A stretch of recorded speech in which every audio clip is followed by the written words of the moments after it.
بسم اللہ الرحمن الرحیم۔ السلام علیکم، کیسے ہیں آپ سب؟ امید کرتی ہوں ٹھیک ٹھاک ہوں گے، خیر خیریت سے ہوں گے۔ تو ناظرین گرامی، آج جس واقعے پر ہم بات کرنے لگے ہیں یہ مسلمانوں کے لیے ایک شرمندہ کر دینے والا واقعہ ہے۔ ہماری حدیث نبوی ہے کہ جس کا مفہوم یہ ہے، اہل کتاب کا احترام کرو، اور اہل کتاب میں سب سے نزدیک جو ہیں ہمارے وہ عیسائی برادری ہیں۔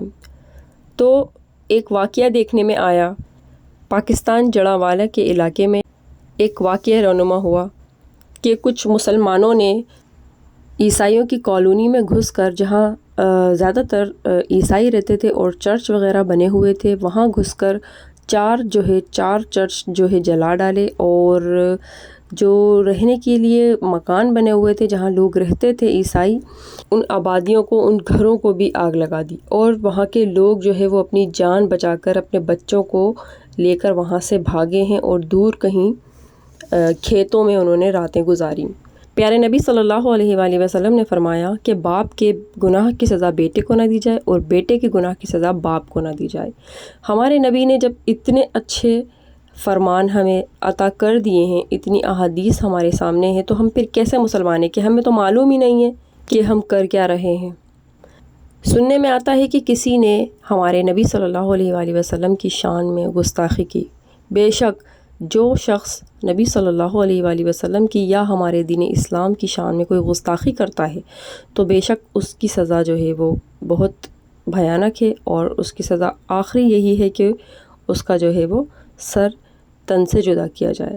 لیکن اس کا یہ مطلب ہرگز نہیں ہے کہ وہ بندہ اگر آپ کے ہاتھ نہیں لگتا ہے تو آپ جا کر وہاں کمیونٹیز میں آگ لگا دیں یا ان کی عبادت گاہوں کو جلا دیں، اور ایک نہیں 4 چرچ ان مسلمانوں نے جلا دیے۔ ایک مرتبہ نجران سے ایک عیسائی ہمارے نبی صلی اللہ علیہ وآلہ وسلم کے پاس آیا، اسے کچھ سوالات کے جوابات درکار تھے، تو وہ یہاں رکا، ہمارے نبی صلی اللہ علیہ وآلہ وسلم کا مہمان بنا۔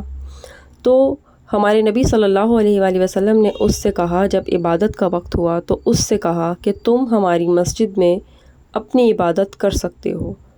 اسی طرح ایک دن حضرت عمر بن خطاب رضی اللہ تعالی عنہ سے کسی عیسائی نے کہا کہ آپ ہماری عبادت گاہ میں اپنی نماز پڑھ لیں، تو عمر بن خطاب نے کہا نہیں، میں تمہاری عبادت گاہ میں اپنی نماز ادا نہیں کروں گا، کہیں ایسا نہ ہو کہ میرے پیچھے آنے والے مسلمان یہ نہ سمجھ بیٹھیں، یہ نہ کلیم کر دیں کہ عمر بن خطاب نے تو چرچ میں نماز پڑھی تھی یا عیسائیوں کی عبادت گاہ میں نماز پڑھی تھی۔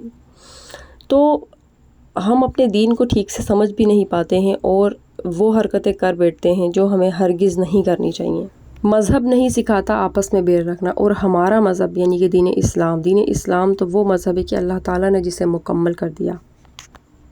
ہمارا دین کامل ہے، لیکن اگر اسے ہم سمجھیں تو آج کا مسلمان پیچھے کیوں رہ گیا؟ دنیا آگے نکل گئی، مسلمان پیچھے رہ گیا، کیوں؟ کیونکہ اس نے اپنے دین کو چھوڑ دیا۔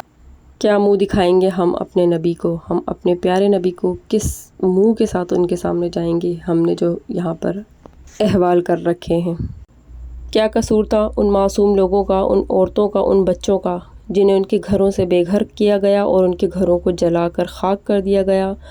بچے عورتیں روتے بلکتے رہ گئے، واپس جو انہوں نے اپنے گھر آ کر دیکھے ہیں تو کہتے ہیں کہ ہمارے گھروں میں کچھ نہیں بچا، ہم نے بہت محنت کر کے بہت مشکلوں سے وہ سب بنایا تھا۔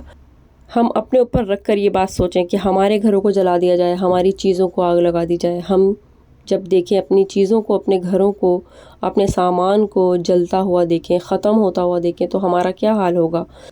اللہ پاک اگر ہمارے ہیں تو ان کے بھی ہیں، ان کے آنسو بھی اللہ تعالیٰ کے سامنے ہیں۔ اللہ تعالیٰ کسی کے آنسو، کسی کی تکلیف، کسی کی قربانی رائے گاہ نہیں جانے دیتے۔ تو یہی چیزیں اگر ہم سوچ لیں تو ہم کبھی بھی معاشرے میں اس طرح کے بگاڑ پیدا ہونے ہی نہ دیں، نہ ہی اپنی ذات سے ایسا کچھ کریں کہ ہماری وجہ سے کوئی بگاڑ پیدا ہو۔ اور سب سے بڑھ کر جب اپنی عبادت گاہیں جب انہوں نے جلتی ہوئی دیکھی ہوں گی تب ان پر کیا گزری ہوگی، وہ تو ایک روحانی تکلیف ہوگی جسے ہم سمجھ سکتے ہیں۔ خدا نہ خواستہ ہماری عبادت گاہوں کے ساتھ، ہماری مسجدوں کے ساتھ کوئی ایسا کرتا ہے، کوئی ایسی بے حرمتی کرتا ہے تو ہمیں کس قدر سن کر ہی تکلیف ہوتی ہے۔ اب وہ جب انہوں نے اپنی آنکھوں سے یہ سب کچھ دیکھا ہوگا تو ان پر کیا گزری ہوگی، ان کے دل پر کیا گزری ہوگی، اس بات کا ہمیں اندازہ نہیں ہو سکتا، کیونکہ ہم نے ایسا نہیں دیکھا، اللہ نہ دکھائے، لیکن اللہ تعالیٰ انصاف کرتا ہے۔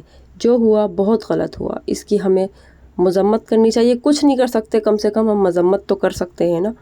ہم کچھ نہیں کر سکتے، ہم کچھ بھی نہیں کر سکتے گھر میں بیٹھ کر اپنے، مگر ہم مذمت ضرور کر سکتے ہیں۔ تو جناب مجھے تو یہ سب کچھ دیکھ کر بہت دکھ ہوا تھا۔ میں 2-3 دن سے سوچ رہی تھی کہ میں اس پر ایک ویڈیو بناؤں، تو میں نے بنا لی ہے، اور آپ لوگ بھی اپنی رائے کا اظہار ضرور کیجیے گا۔ کیا میں نے صحیح باتیں کی ہیں یا کچھ غلطی کی ہے تو بھی بتائیے گا، اور اگر ٹھیک ہے تو بھی مجھے بتائیے گا کہ میں نے ٹھیک کہا ہے، کیا غلطی ہے کیا نہیں ہے، یہ سب آپ مجھے بتائیے گا۔ تو بس ملیں گے پھر انشاءاللہ بہت جلد انشاءاللہ، اور مجھے دعا میں یاد رکھیے گا، اور دعا کیجیے گا مسلمانوں کے لیے کہ اللہ تعالیٰ ہمیں اپنے دین پر عمل پیرا ہونے کی توفیق عطا فرمائے۔ آمین ثم آمین۔ چلیں جناب، ملیں گے انشاءاللہ بہت جلد ایک نئے ٹاپک، ایک نئی ویڈیو کے ساتھ۔ تب تک کے لیے مجھے اجازت دیجیے، دعاؤں میں یاد رکھیے گا۔